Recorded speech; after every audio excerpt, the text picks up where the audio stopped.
One Zambia, one nation. Good evening and a warm welcome to the news at 18 hours on TV2. My name is Mapalo Chibale. The headlines. Cholera has broken out in Kapirimposhi District, Central Province, with 27 cases recorded and 2 deaths. Police and the Zambia Information and Communication Technology Authority ZICTA are investigating some individuals who have continued to circulate false information on the internet. Information Permanent Secretary Godfrey Malama has called on heads of media institutions in the country to massively invest in investigative reporting.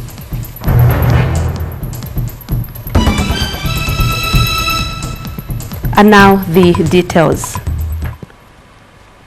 Cholera has broken out in Kapirimposhi District, Central Province, with 27 cases recorded and 2 deaths. The cases have been recorded at Kapirimposhi Urban Clinic and Waya Rural Health Center in Lukanga Swamps since the disease broke out last week. District Commissioner Peter Mwinde has confirmed this to Zanis today, saying the disease is suspected to have been transmitted from Lukanga Swamps fishing camp. Mr. Mwinde says the Ministry of Health has since opened screening and treatment centers in Lukanga Swamps and Kapirimposhi Urban Clinic to receive suspected cases of cholera. He has since added that ministry is also distributing chlorine and has also intensified health education in the area in order to mitigate the outbreak. Government has started terminating contracts for non-performing local contractors hired to build clinics in various parts of the country. Health Minister Chitalu Chilufya says it is unacceptable that some local contractors abandon works once they are paid and disappear from construction sites. Dr. Chilufya says the move to award local contractors tenders to build infrastructure projects is meant to empower them and curtail capital flight. The minister said this when he announced the termination of the contract for local contractor Justin Chibuye, who was hired to build Mwela Clinic in Mansa, Luapula Province. Here is a report. This is Mwela Clinic in Mansa Central Constituency. And this is how far the local contractor hired to build the clinic would go before he abandoned the works after being paid a down payment. The clinic should have been handed over to government earlier this year. Minister of Health and Area Member of Parliament Chitalu Chilufya is not amused and announced the termination of the contract when he visited the construction site. The contractor was given ample time and was given the resources that he required and was supported with resources as the works progressed. However, despite repeated warnings, the contractor has not improved on the pace. And, the contract is now out of time. And, our experts have been to site and have advised several times, engaged the contractor several times, and now they've recommended that we terminate the contract. So therefore, we have no option but to part company with this contractor because the contract is out of time. Dr. Chilufya also wants the local leaders to start taking ownership of government projects taking place in their areas. So going forward, I wouldn't want to come here and decide and notice that the project is not moving. I'd rather be given a report from the councillor that this project is not moving and your recommendations. So we see how we engage quickly to expedite this. So councillors, be the eyes for the people. The Minister of Health, who was in Mansa Central Constituency for various activities, also visited Chief Kalasa Lukangaba.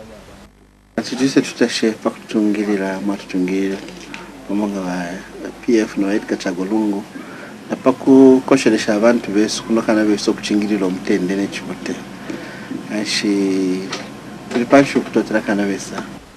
During the meeting, Chief Kalasa Lukangaba paid tribute to President Edgar Lungu for the developmental projects taking place in the province. Na abantu abale twishika ba Edgar Chagwalungu nga bakateka tabali fair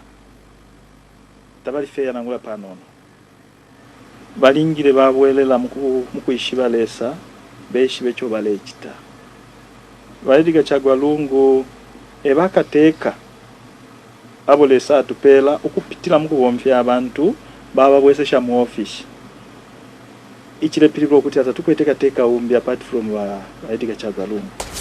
Michael Kaumba, ZNBC News, Mansa, Luapula Province. Police and the Zambia Information and Communications Technology Authority, ZICTA, are investigating some individuals who have continued to circulate false information on the internet. Police spokesperson Mwata Katongo says it is unfortunate that unscrupulous persons have even created social media platforms purporting to belong to some senior government officials. And ZICTA Director for Support Services, Mofia Chisala, has also disclosed that Electronic Communication and Transaction Act of 2009 is adequate to deal with the culprits. Mr. Chisala says Zambians must be responsible and not force government to shut down sites which are meant for information sharing. More in this report. The advent of technology has come with one assurance: access to information is just a click away. But information in many cases has been questionable. So many sites are drawing in the crowds to expose infidelity or criminal activity. But the worry that blankets this kind of exposure is whether this data is factual or even necessary. Some unscrupulous individuals have been bold enough to target government officials. Many of the texts shown here on Facebook have been blared because most of the language is offensive. But the law is about to catch up with these individuals. With the international community through Interpol, because some of these crimes are not being perpetrated here in our country, it's cross-border. So we are working through Interpol to see to it that even those who are not the criminals, who are not here in this country, who are outside the country, are also brought to book. Zambia Information and Communications Technology Authority, ZICTA, is among other issues tasked to ensure that Zambians are safeguarded over such unscrupulous people. ZICTA Director Support Services, Mofia Chisala, says the Electronic Communication and Transaction Act of 2009 is adequate to deal with such culprits. I will tell you now, just last week, we have a case where unscrupulous young men have created a Facebook and they are exchanging videos and vile pictures, and we've caught up with SIM card registration. We have been able to locate where they are, and the media with us are going to work together to go and fish these people out.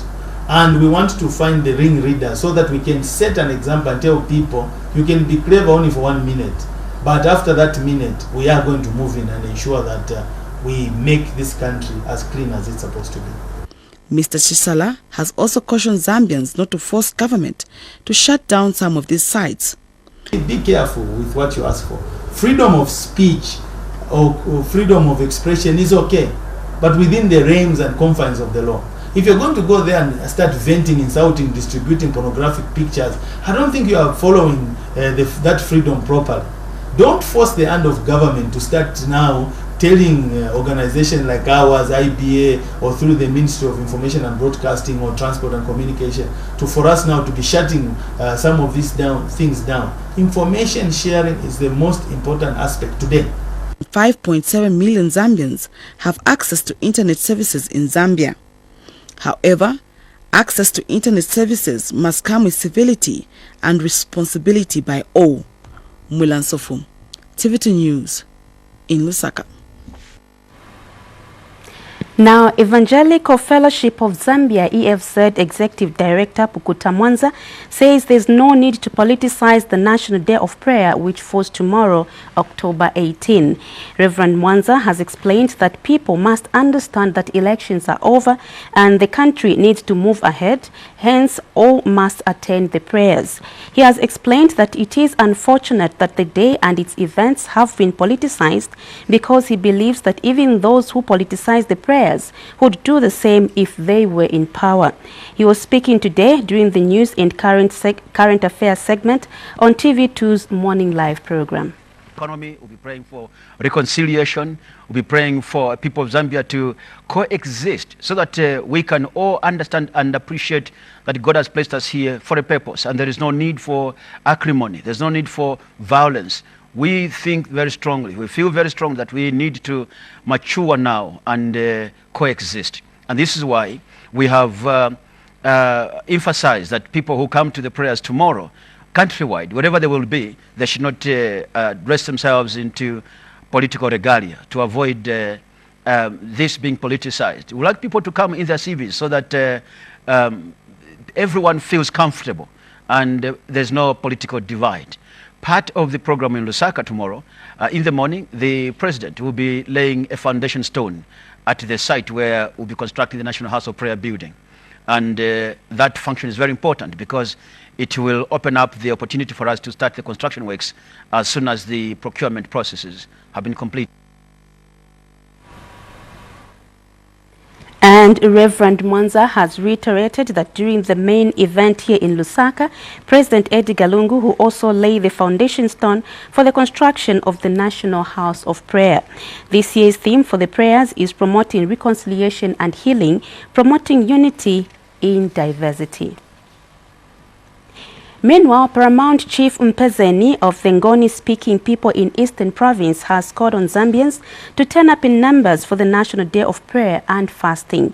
The traditional leader also says Zambians must set aside their differences and seek reconciliation. Chief Mpezeni has explained that Zambians must therefore turn out in numbers and attend the prayers for the day, which falls tomorrow, Tuesday, October 18, 2016. He has since thanked President Edgar Lungu for declaring the day a public holiday, saying God is the supreme being who deserves recognition. Chief Mpezeni has further reminded those mocking the prayers that their life belongs to God. He was speaking in an interview with TV2 News at his palace in Chipata ahead of the National Prayer Day tomorrow. Mwakambira president utiai pa Tuesday mtikangana na holiday kukumbusha kuti aliyense muntu ofanira kuti tiende kupemphero olola wasapemphera ngati akakuti kumwa mowa ni zake koma bati a president akamba kuti oyayi tieni tipemphera aliyense asagwire ntchito so apa ntchito chikubwa kuchachita nda muchitiracho olo mukuti olo muntu okupasani chinthu mukali kuyamba kuti mtole pena kulya first mpira mkumbuka mwa so mulungu chinthu chofunikira maningi.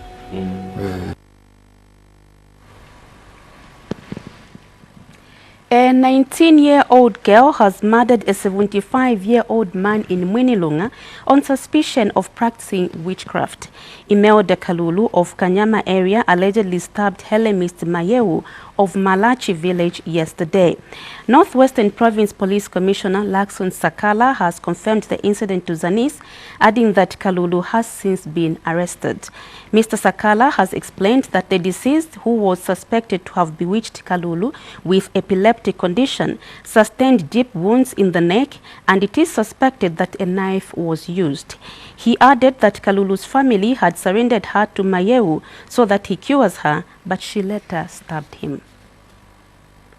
This is TV2 Main News at 18 hours. We take our first break. We'll be back. We continue with the news. Information Permanent Secretary Godfrey Malama has called on heads of media institutions in the country to massively invest in investigative reporting. Mr. Malama says this will ensure Zambian journalists compete favorably in international media awards such as the CNN Mount Choice African Journalist Awards. He was speaking yesterday in an interview with ZNBC News in Johannesburg, South Africa, after the 2016 CNN Mount Choice African Journalist Awards ceremony. Mr. Malama said he is concerned that no Zambian journalist was a finalist at this year's CNN Mount Choice African Journalist Awards ceremony. Asha Ahmed and Rashid Idi of Kenya were joint winners of the overall prize of this year's CNN Mount Choice African Journalist Award. The two were recognized for their in-depth investigative documentary themed Terror Crossing, which exposed the security situation at the Kenya-Somali border in Mandera County. ZNBC Board Chairperson John Mulwila, ZNBC Director General Richard Mwanza, and Independent Broadcasting Authority IBA Director General Josephine Mapoma were also present. The CNN Mouth Choice African Journalist Award now spans 12 years since its introduction. The award recognizes the efforts of African journalists in Africa developmental agenda. Now, the construction of a community school in Kadamsana area of Lwangeni constituency in Chipata, Eastern Province, has started. Area Member of Parliament Charles Zulu has since donated building materials, which include roofing sheets for the project. The local community will contribute labor towards the project. Deofista Lungu has more in this report. It's all smiles for the people of Kadamsana community in Eastern Province. This is because the area Member of Parliament has come to their aid. Lwangeni Member of Parliament Charles Zulu has donated building materials to Kadamsana community for the construction of a community school. Kadamsana has 145 children below the age of 7 years who cannot manage to walk to the nearest Kapinda Primary School, which is 9 kilometers away from this community. It is for this reason that the community constructed a grass-thatched structure that has been used as a temporary school for the children. This school does not operate in the rain season as the structure has a leaking roof. As if that's not enough, the improvised school has mud pillars which are used as desks. And 2 community members have volunteered to teach the children. Chino chaka cha 8. So nambira kamwala kupunzisa tuvana. So nupunzisa nkada yawera. And the Member of Parliament is happy that the community has come up with this initiative. He has pledged to help them with the construction of the school and ensure that a qualified teacher from the Ministry of General Education is sent to the area. Abana ndiye bazatisunga. Ndiye sogolo yatu hai. Simamene. So tenti basunge bwino. Ivi vose bamene tishita hivi. Sindi kuti bana kankale pabwi? Abwi. Osati bana bakazikwatiriwa bakalibofika na pamsingu tentipunzise bana ku sukulu. These children know the advantages that come with education. Sukulu sanechitira phindu, upresidenti, utija, unesi, usista. Sukulu phindu yake nkupeza kwa moyo wabwino papa sogoro. Deofista Lungu, TV2 News in Chipata, Eastern Province. First Lady Esther Lungu has called for increased support towards the fight against non-communicable diseases. Mrs. Lungu says there's need for a comprehensive approach to lessen the impact of non-communicable diseases on individuals and society. Mrs. Lungu was speaking at the launch of the Mobile Health Initiative against cervical cancer in Chongwe today. Earlier, the First Lady paid a courtesy call on Chieftainess Nkomesha at her palace. And the traditional leader said the campaign for cervical cancer screening will accelerate sensitization in the area, hence the need to encourage more young girls and women to participate in the exercise. We go for our final break. We still have international and sports news. Stay with us. We continue with the news. In foreign news, the house where Adolf Hitler was born is said to be demolished to stop it becoming a focal point of neo-Nazis. The future of the former guest house has been widely debated in Austria, where opinion was torn between tearing it down or changing its use. The argument was further complicated after its owner refused to sell. But Interior Minister Wolfgang Sobotka said a committee of experts had decided that the house should be demolished, reported Austrian newspaper Die Presse. The paper added that a new building put in its place would be used for administrative or for charitable purposes. We now present sports news, and on the segment, preparations for the tug-of-war independence tournament set for Livingstone intensify. Plus more, join us after this.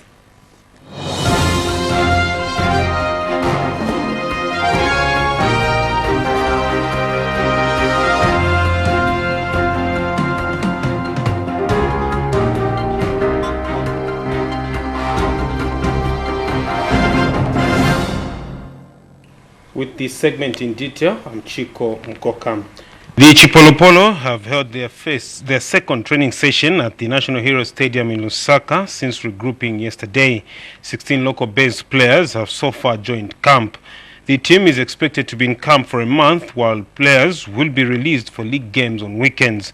The Chipolopolo are camping ahead of their second Group B 2018 Russia World Cup qualifier against Cameroon on November 12. The match will be played away in Cameroon. The Chipolopolo are currently last in the group with no point after they lost the group opening match 1-2 to leaders Nigeria, while Cameroon and Algeria have a point each. Meanwhile, soccer analyst Ruben Kamanga says the Chipolopolo must seriously address defense challenges as they regroup for the World Cup qualifiers. This is ahead of the match against Cameroon after the 1-2 loss to Nigeria in the group opening in the Group B match played in Ndola on the Copper Belt. Kamanga has explained that the defense had challenges during the Nigeria game which must be addressed. And Kamanga has implored coach Wedson Nyirenda to consider widening the provisional team so that many players have an opportunity to showcase their talent. Kamanga was speaking when he featured on TV2's Morning Live program during the News and Current Affairs segment. Played a part in that particular loss. I think that's a mark of confidence, and he wants to give an opportunity to the players. I think it's not. I support the coach. When a player makes one mistake, don't punish them. Give them another opportunity. All of us deserve a second chance, and I think you give credit to Wedson Nyirenda. That's good management at that level. But what I demand from the players, full focus. They have to do the best. There is no second time. The game against Cameroon is going to be massive. You know, Cameroon drew away in Algeria. That tells you something about the quality of the team. So we cannot relax. In fact, we have no opportunity to relax because we're coming from a loss. We must get into this game against Cameroon with a positive attitude. And the players must put everything into practice. But there are a few players also who deserve to be called into the national team. Fashion Sakala playing Vero, Aubrey Funga, Saith Sakala, Zanako. They've scored a couple of goals. Maybe it's not the opportunity for them is not now. Maybe it's in future. But I think the players that have been called must put in the best. They must. Finally, on this segment, two teams from Kenya have expressed interest to participate in the tug-of-war independence tournament set for Villa Grounds in Livingstone. Tug-of-War Association President Amos Msonda says 10 locally based teams have confirmed participation for the tournament. Msonda says the two teams from Kenya that want to participate were impressed with the levels of organization during the African Championship in July. Msonda says the tournament will also be used to prepare for the Bulawayo 2017 African Championship and the 2018 World Championship set for Cape Town in South Africa. Very important tournament. This tournament has been sanctioned by Tug-of-War International Federation. As you may be aware, you had the Africa Championship in Livingstone in July. And the International Federation is very happy about how we hosted that in the International Championship. And they have lined up some programs concerning the Zambia and the Sub-Saharan region. So now this tournament, which is Independence Championship, is one of the prepared matches for the Africa Championship in Bulawayo. As you may be aware, also Bulawayo is also Zimbabwe is hosting the Africa Championship in Bulawayo in June next year. That's all we had for you on this segment. Join us again next week on Monday for more interesting sports news. I'm Chico Mkoka, living with Mapalo for the headlines. Thank you, Chico. The headlines on the 18 hours news. Cholera has broken out in Kapirimposhi District, Central Province, with 27 cases recorded and 2 deaths. The cases have been recorded at Kapirimposhi Urban Clinic and Waya Rural Health Center in Lukanga Swamps since the disease broke out last week. Police and the Zambia Information and Communications Technology Authority, ZICTA, are investigating some individuals who have continued to circulate false information on the internet. Police spokesperson Mwata Katongo says it is unfortunate that unscrupulous persons have even created social media platforms purporting to belong to some senior government officials. Information Permanent Secretary Godfrey Malama has called on heads of media institutions in the country to massively invest in investigative reporting. Mr. Malama says this will ensure Zambian journalists compete favorably in international media awards such as the CNN Mount Choice African Journalist Awards. There we end the news at 18 hours. Do join us for another bulletin at exactly 20 hours. My name is Mapalo Chibale. Good evening.